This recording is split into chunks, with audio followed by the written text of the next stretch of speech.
बिस्मिल्लाहिर्रहमानिर्रहीम। सदका देना बलाओं को दूर कर देता है और सदक़े में आप हजरात को सर के ऊपर से छुआना या उस पर हाथ लगाना ये ज़रूरी नहीं है। यानी ये ज़रूरी नहीं है कि आप जो हैं वो ऐसे सर से उतारिए, तो इसकी कोई ज़रूरत नहीं है।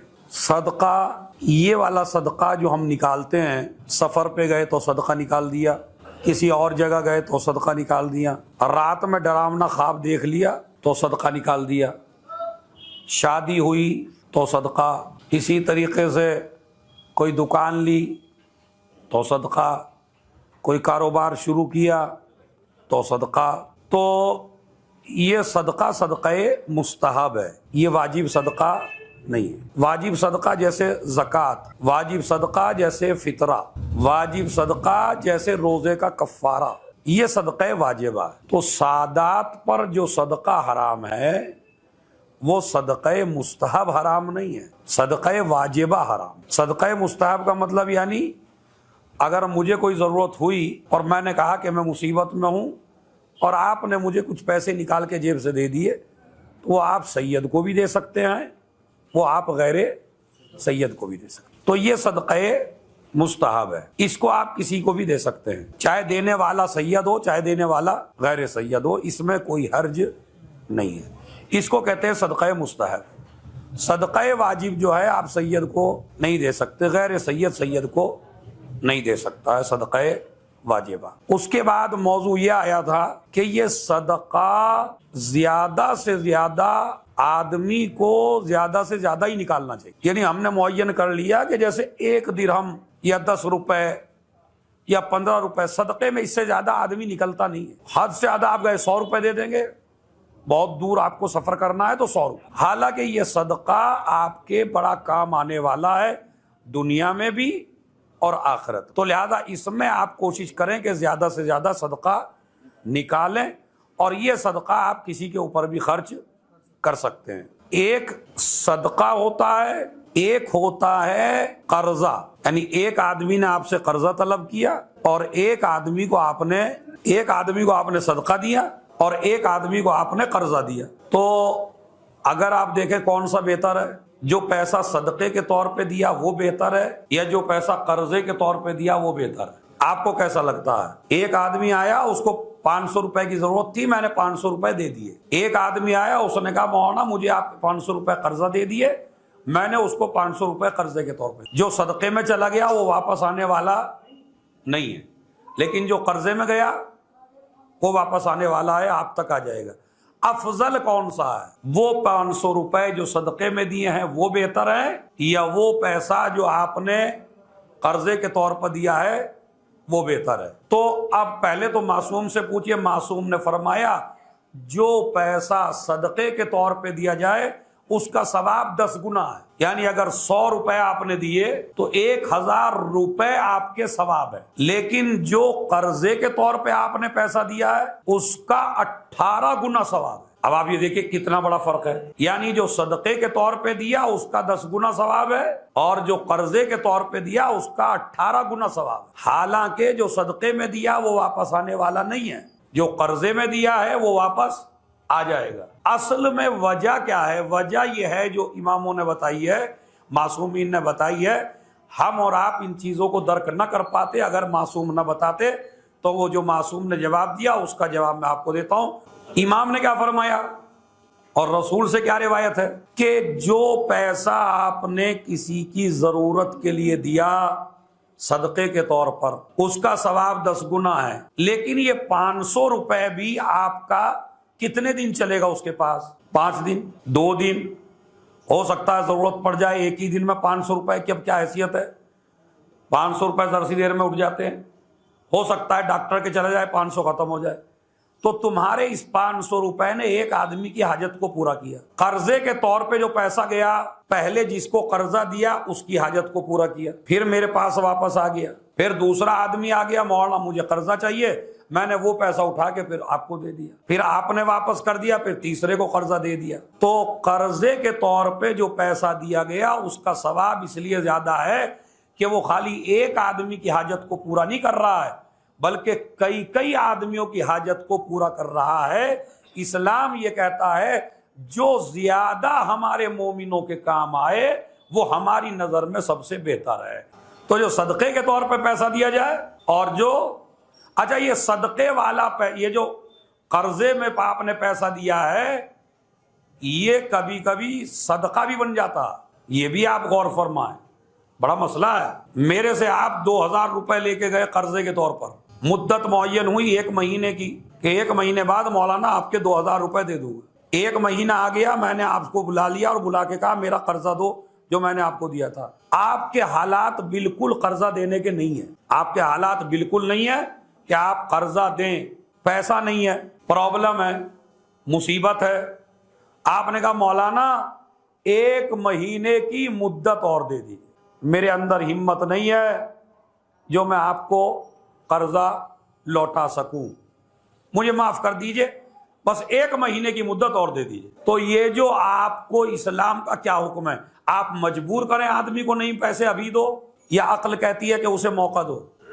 क्या करना चाहिए हमें? या बस एकदम कह देना भाई 1 महीने का वादा था अब तो चाहिए मुझे, मौका दो। अब ये जितने दिन आपने कर्जदार को मौका दिया है, जितनी रकम आपने कर्जे में दी थी, इतनी रकम हर रोज आपकी तरफ से अल्लाह की राह में सदका जा रहा। यानी अगर 50,000 रुपए आपने किसी को दिए थे और 50,000 रुपए कर्जे के तौर पे थे, 1 महीने का वक्त था, 1 महीने में नहीं दे पाया, आपके सामने हाथ जोड़ने लगा मुझे 1 महीने का और मौका दो, तो जब तक आप इस कर्जदार को मौका देते रहेंगे तब तक आपकी तरफ से इतना ही पैसा आपके अकाउंट में सदके के तौर पे लिखा जाता रहे। यह है किसी मोमिन के काम आ जाना, किसी मोमिन की मदद करना, किसी मोमिन की हेल्प करना। हद यह है कि जो पैसा आप राह खुदा में दे रहे हैं, कल भी मैंने बयान किया था कि वो पैसा फकीर के हाथ में नहीं जाता, ये पैसा आपका सेव हो रहा है। क्या हो रहा है? सेव हो रहा है। जैसे आप कुछ फकीर को देते हैं तो फकीर को देने के बाद ये आपका पैसा फकीर के पास नहीं जाता। इमाम कहते थे अच्छा ये बताइए ये जो फकीर को आपने दिया, ये जो गरीब को आपने दिया, ये जो मिस्कीन को दिया, ये जो जरूरतमंद को दिया, ये जो अपने गरीब रिश्तेदार को दिया, ये पैसा तो देने वाला ज्यादा अफजल है या जिसको दिया है वो? बताइए। मैंने दिया है और एक ने लिया है, आइम्मा की नजर में ज्यादा मोतबर और ज्यादा अफजल और ज्यादा इज्जत आइम्मा उसको देते थे जो लेने आता था। मसलन दरवाजे पे आपके एक आदमी मांगने आया तो इमाम कहते थे तेरा शुक्रिया बहुत बहुत। हम तो गालियां भी दे देते हैं, हम तो डांट भी दे देते हैं, हम तो गलत लफ्ज भी कह देते हैं। आइम्मा का काम सुनिए, जरा सलावात पढ़िए तो बड़ी अजीम बात है।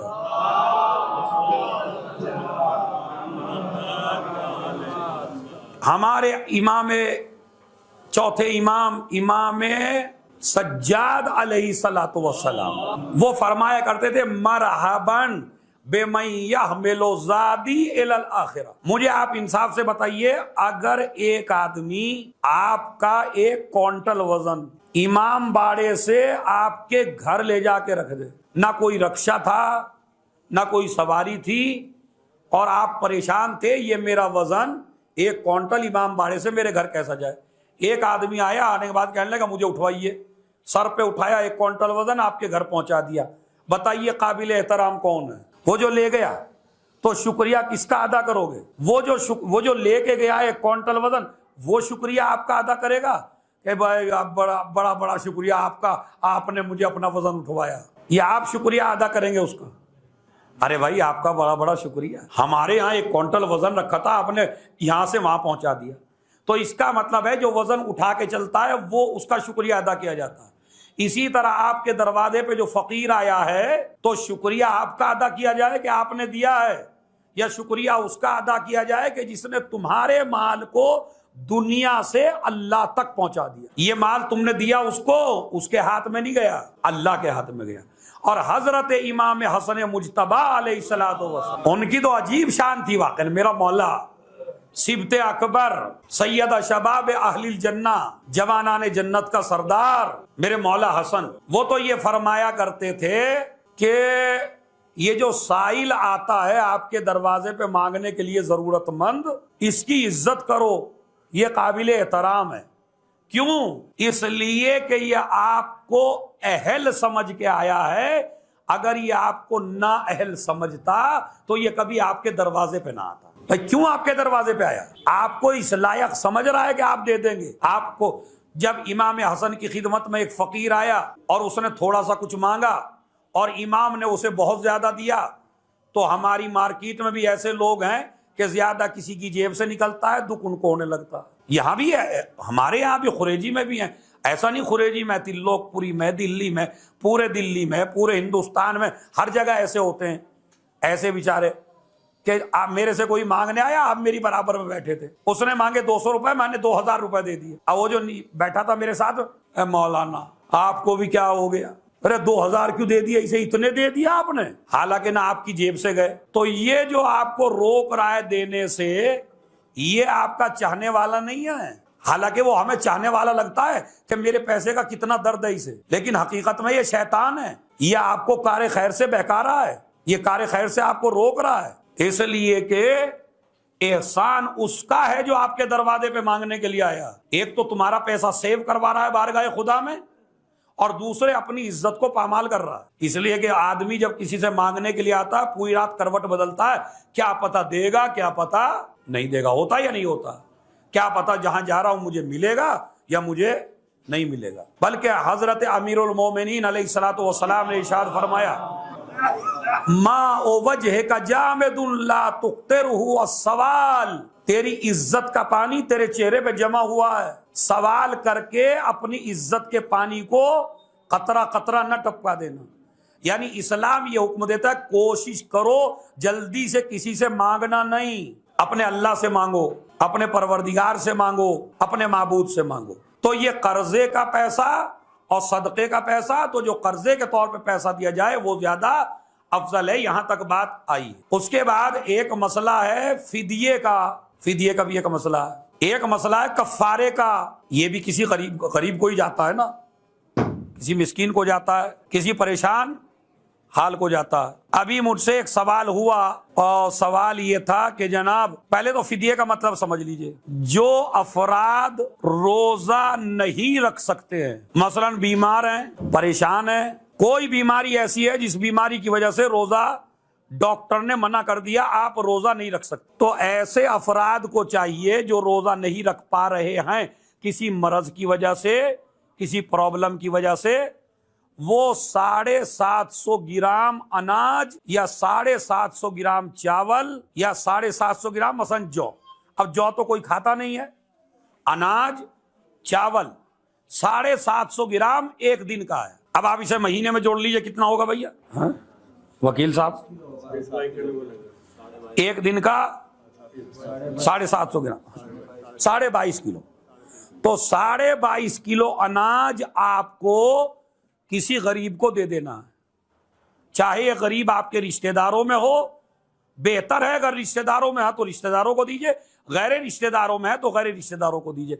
कितना? 22.5 किलो। अब बाज लोगों ने सवाल किया, मौलाना पैसा दे सकते या नहीं दे सकते? क्योंकि हमारे घर में अनाज नहीं, हम तो आटा मोल लेके आते हैं।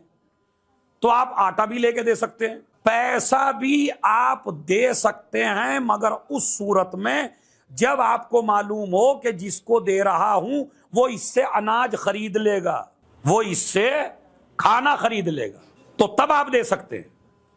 अफजल यही है कि आप अनाज दीजिए, खाना दीजिए, और अगर आप नहीं दे सकते तो पैसा दीजिए, मगर उससे कह दीजिए भाई ये पैसा इसलिए है ताकि आप अपने घर पे अनाज लेके आ जाइए।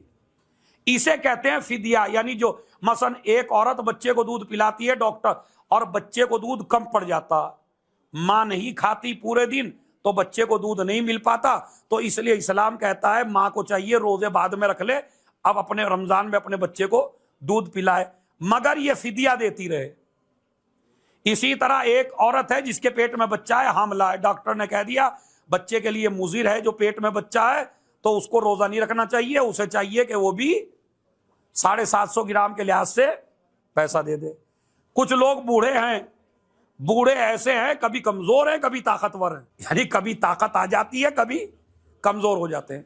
तो ऐसे आदमी को भी रोजा नहीं रखना चाहिए। उसे चाहिए कि वो मसलन गर्मी के रोजे नहीं रखे जाते, एक बूढ़े के ऊपर शदीद गर्मी है तो उसे चाहिए कि वो फिदिया दे दे और जब सर्दी का मौसम आ जाए तो रोजा भी रखे। ये जो बच्चे को दूध पिला रही है औरत, हमारे यहां मसला कुछ जवानों ने ऐसे समझ लिया है कि अगर कोई फिदिया दे देगा यानी 750 ग्राम अगर कोई दे देगा तो फिर उसको रोजे की जरूरत नहीं है। नहीं, रोजा वाजिब है।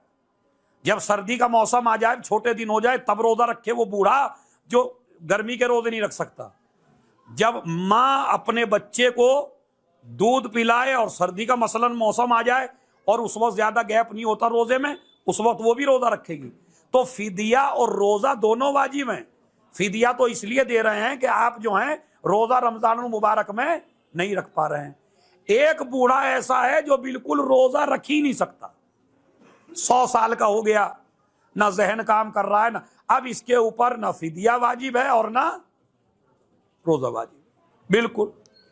लेकिन कोशिश करे फिदिया दे दे, लेकिन रोजा उसके ऊपर कभी भी फिर वाजिब नहीं है, साल में भी उसके ऊपर रोजा वाजिब नहीं है। यह मसला फिदिये का। एक मसला है कफारे का। जो लड़का, इसको जरा गौर से सुनिए, सलावात पढ़ के मोहम्मद और आले मोहम्मद।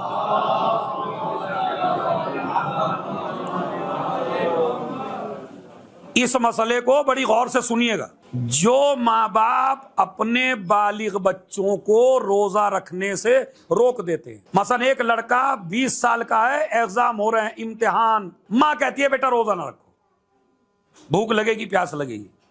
ये कोई जवाज नहीं है रोजा छोड़ने का, इम्तिहान है, अल्लाह मदद करेगा, आप रोजा रखिए।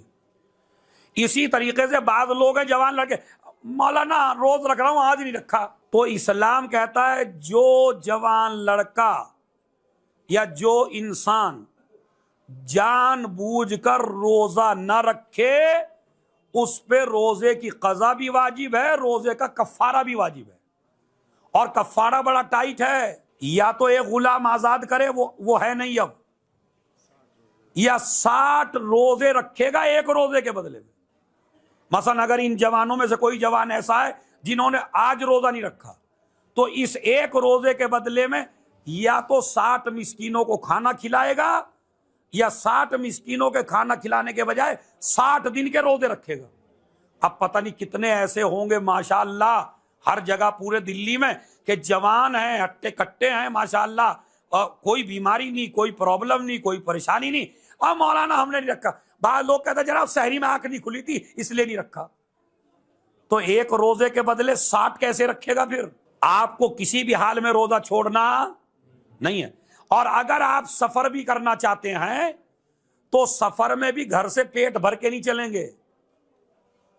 बाद लोगों को मसलन दिल्ली से मुजफ्फरनगर जाना है सुबह को, अब मौलाना कल का रोजा तो मेरा कसर है, अब सुबह ही को बड़ा बेहतरीन बीवी से नाश्ता बनवा, पराठे और भाई अंडा और पता नहीं क्या क्या चाहिए, और शहरी में भी आइटम बचे हुए थे वो भी खा के चला घर से। आपने गलत किया, आप गुनाहगार हैं। आप घर से रोजा ही रख के चलेंगे, जब आप सफर में कुछ दूर पहुंच जाएंगे तब आपको खाने की परमिशन है, घर बैठे आपको खाने की परमिशन नहीं है। समझ गए मसला? तो ये जो जानबूझ के हमारे लोग रोजा छोड़ देते हैं जवान, बड़ा सख्त अजाब है। या 60 मिस्कीनों को खाना है या 60 रोजे रखने जो बिला वजह छोड़ देते हैं। कोई उज़्र है, डॉक्टर ने मना कर दिया, बीमारी है, परेशानी है, वो एक अलग मसला, सफर में चलते हुए छूट गया वो अलग मसला। लेकिन आप बिला वजह रोजा, इम्तिहान को भी बहाना बना के रोजा आप नहीं छोड़ सकते।